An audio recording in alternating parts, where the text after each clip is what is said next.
आप सभी को जय मसीह की। प्रभु के लोगों, एक छोटा सा संदेश मैं देना चाहता हूँ आप सभी को, और स्पेशली संदेश में देना चाहता हूँ कि देखिए, जब हम बाइबल को पढ़ते हैं या में से कोई भी जन बाइबल को पढ़ता है तो जो वचन उसमें लिखे हैं, जब हम उसको पढ़ते हैं और उस वचन को जब पढ़ते हैं तो हमें विश्वास हमारा बढ़ने लगता है। जब भी वचन को पढ़ते हैं हमारा विश्वास बढ़ने लगता है कि वाह, परमेश्वर ने काम किया, प्रभु ये सब कुछ कर सकता है, वाह खुदा ने काम किया, ये मेरे लिए लिखा है।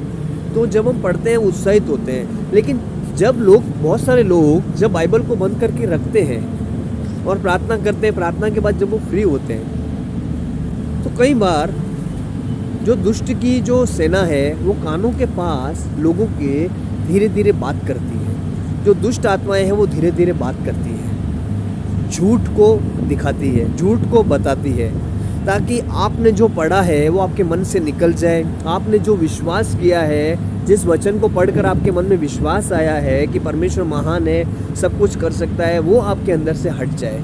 तो दुष्ट आत्माएं इस तरह से धीरे धीरे आके लोगों के कानों में बात करती है। और मैं आपसे कहता हूँ कि बहुत सारे लोग, बड़ी संख्या में लोग जो हैं वो इनका शिकार हो जाते हैं, क्योंकि जो बातें उनके हृदय में संभाल के रखने के लिए दी गई थी वचन के द्वारा, वो उन बातों को संभाल नहीं पाते। जो दुष्ट आत्माएं कान के आगे आके झूठ बोलती है तो उस झूठ पे वो यकीन करने लगते हैं, क्योंकि उसको सुनने लगते हैं। और जो दुष्ट के झूठ को सुनने लगता है प्रियो, वो ही दुष्ट के जाल में फंसने लायक बन जाता है। क्योंकि शैतान जो है वो सबसे पहले आपके कान में झूठ बोलेगा, आपके कान के द्वारा अंदर आपके मन में झूठ उत्पन्न करेगा, वचन के विरोध में झूठ उत्पन्न करेगा, आपकी परिस्थिति के विरोध में झूठ उत्पन्न करेगा। लेकिन अगर लोग उस पर चित्त लगाने लगेंगे तो उसमें फंस जाएंगे, और फिर परमेश्वर चाहकर भी आपके लिए कुछ नहीं कर पाएगा, क्योंकि आपने उस झूठ पे विश्वास किया और फिर आप खुद फंस गए। परमेश्वर सामर्थी है, वो सब कुछ कर सकता है, लेकिन प्रियो, उसने आपको वचन, पवित्र शास्त्र इसीलिए दिया है, आत्मा इसीलिए दी है कि आप परखो। वचन के द्वारा, आत्मा के द्वारा आपको परख मिलनी चाहिए। प्रार्थना करके आपको परख मिलनी चाहिए कि झूठ क्या है और सच क्या है।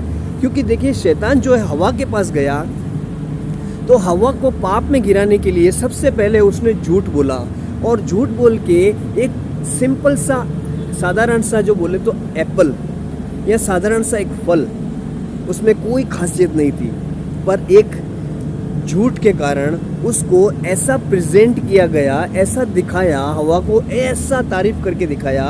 आप जानते हैं, आप सब जानते हैं, अगर नहीं जानते हैं तो उत्पत्ति की किताब में ज़रूर पढ़ें कि शैतान ने हवा को वो फल के बारे में इतनी तारीफ करके, इतना स्ट्रांगली तारीफ करके, इतना मतलब अच्छे से प्रेजेंट किया कि हवा को कुछ समझ नहीं आया कि सच है या झूठ, और उसने आसानी से उस फल को तोड़ के खा लिया।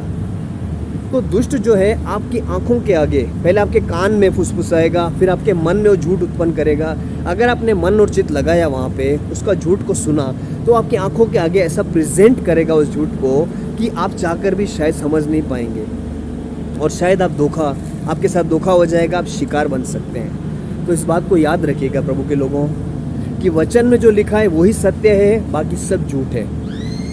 परमेश्वर का वचन, केवल वचन सत्य है। तो जो शैतान है वो ऐसा झूठ प्रेजेंट करता है, ऐसा सामने इतना अच्छे से लेके आता है झूठ को बना करके, ताकि हर कोई सच मान ले। इसीलिए वचन में लिखा है कि अंत के समय में चुने हुए को भी भरमा देगा। वो जो लोग चुने हुए, परमेश्वर के चूज किए हुए, अलग किए हुए, उनको भी भरमा देगा। क्यों भरमाएगा? क्योंकि वो उसके झूठ पे विश्वास करेंगे, क्योंकि वो उसके झूठ को अपने मन में जगह देंगे, क्योंकि वो उसको देखे हुए झूठ को आंखों से देखेंगे। जो झूठ है उसको प्रेजेंट जब वो करेगा तो उसको सच मान लेंगे, इस कारण वो भटक जाएंगे। तो आप याद रखिएगा प्रभु के लोगों, कभी भी जो परमेश्वर के वचन के, उसके पहचान के विरोध में है, वो शैतान की ओर से है। क्योंकि वचन के विरोध में जो भी है वो शैतान की ओर से है। तो परमेश्वर कभी भी अपने वचन को गलत तरीके से नहीं बोलेगा, इस बात को याद रखिएगा। क्योंकि वचन यीशु मसीह है, वचन देहधारी हुआ और अनुग्रह और सच्चाई से परिपूर्ण होकर हमारे बीच में डेरा किया है। हालेलुया। तो आज वचन हमारे अंदर, यीशु मसीह हमारे अंदर है, उसका आत्मा हमारे अंदर है, इस बात को अब मत भूलिएगा, इस बात को याद रखिएगा और ज़्यादा से ज़्यादा इस वीडियो को शेयर कीजिएगा ताकि लोग जागरूक हों। वचन पढ़ते हैं तो उस पर विश्वास करें, उसको बोलें और वैसा ही आपके जीवन में होगा। लेकिन अगर आपने झूठ पे विश्वास किया और वचन से ध्यान हट गया आपका अगर, तो फिर क्या होगा, झूठ आपके अंदर पहले यहाँ आएगा, वो यहाँ बोलेगा, फिर कान से सीधा आपके अंदर आएगा, फिर यहाँ से आपको दिखाएगा, उसके बाद क्या होगा, भटक जाएंगे। तो याद रखिए, इन बातों को थोड़ा समझने की कोशिश कीजिए, ज़्यादा से ज़्यादा वचन में मन लगाइए। केवल वचन ही सत्य है और वचन में जो लिखा है वही पूरा होगा। वचन को क्लेम करें और यदि आपके कान में लग रहा है कि कोई झूठ बोल रहा है, दुष्ट आत्माएं झूठी बातें ला रही है, आपके मन में कोई झूठ उत्पन्न हो रहा है जो सही नहीं है, तो आप उसको डांटें, वचन के द्वारा उसको डांटें और उसको भगाएं।